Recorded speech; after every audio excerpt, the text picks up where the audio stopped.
गोगावलेंनी ज्या पद्धतीने हा आरोप केलाय, मला भरतशेठ गोगावलेंना सुद्धा एक प्रश्न आहे की 17 ऑक्टोबर 2024 ला जो तुमच्या घरामध्ये तुम्ही बागलामुखी म्हणून जे उज्जैनमध्ये एक देवीचं स्थान आहे, त्या देवीच्या मंदिरातून जे काही पुजारी आणले होते तुमच्या घरामध्ये, ज्या पूजा घातल्या त्या कशा करता घातल्या होत्या?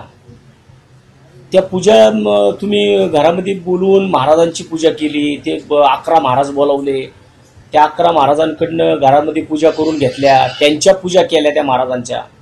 मला वाटतं की जर भरतशेठ असे म्हणत असतील तर अंधश्रद्धा निर्मूलन समितीकडे आम्ही तक्रार केली पाहिजे. आम्ही तक्रार करू आणि तक्रार करून भरतशेठ गोगावलेंवरती अशा प्रकारे बाहेर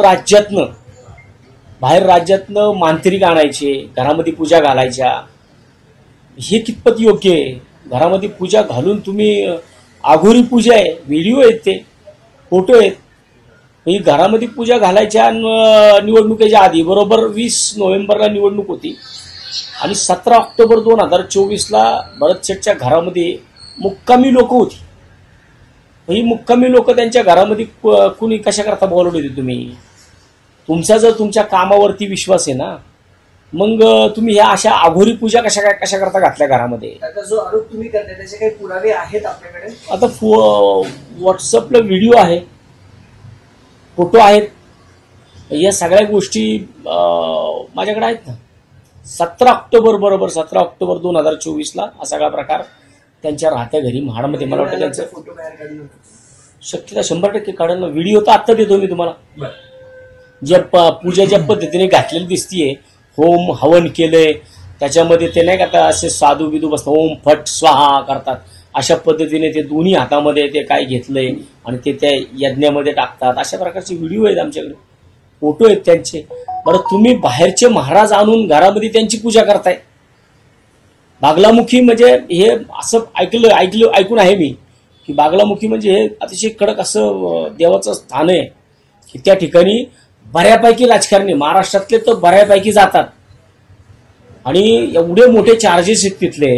मला ज्या टायमाला या सगळ्या गोष्टी कळाल्या त्या टायमाला मी तिथल्याच एका महाराजांकडे फोन करून चौकशी सुद्धा केली होती की बाबा काय कसं आहे, काय प्रकार आहे. त्यावेळेस मला सांगितलं होतं की 15-15 लाख रुपये एका पूजेला लागतात. म्हणजे एवढे मोठे पैसे जर तुम्ही महाराष्ट्राच्या बाहेरनं महाराज बोलावता, त्यांना तिथं त्यांच्या पूजा अर्चा करता, मुक्कामी त्या लोकांना 2-2, 3-3 दिवस तुमच्या इथे ठेवता, हे कितपत योग्य आहे? एक महिला जर आपल्याला सर्वांना माहिती आहे की उद्धव साहेबांची तब्येत बरोबर नसते, उद्धव साहेबांच्या पाठीमागे, आदित्य साहेबांच्या पाठीमागे, आम्हा सर्व शिवसैनिकांच्या पाठीमागे जर त्या एक आदिशक्ती म्हणून उभ्या राहत असतील तर मग ह्यांच्या पोटामध्ये गोळा यायचं कारण नाही ना. म्हणून त्यांनी केलेलं हे विधान अतिशय चुकीचं आहे आणि हे आम्ही शिवसेना म्हणून मी त्यांच्या विधानाचं, मला वाटतं की महाराष्ट्रातल्या सर्व महिला भगिनींनी, चित्रा वाघताईंनी सुद्धा याचा निषेध केला पाहिजे.